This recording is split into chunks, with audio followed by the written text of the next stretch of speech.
அதனாலதான் இன்னும் ரசிகர்கள் பட்டாலும் இன்னும் அதிகமா இருக்கு. யாராலமான பேர் யாருக்குன்னா மேல்வாதி மாணிக்க மட்டும்தான். எண்ணில்லா ரசிகர்கள் மாணிக்கத்திற்குண்டு இதுபோல் கல்வி வரதன் ஒன்று அவர் கண்களுக்கு சொன்ன வாசகத்தால் கவிஞான பிறந்தது என்று காட்டுக மாணிக்க மட்டும் கல்விக்க நாட்டங்கள் கலைனா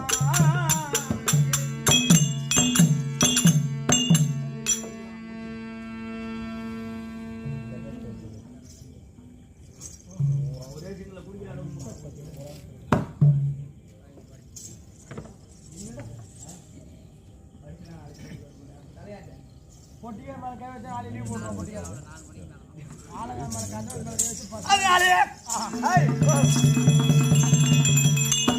நாடகாசில் ஆமா மேல்வாதியை சேர்ந்த மாணிக்கம்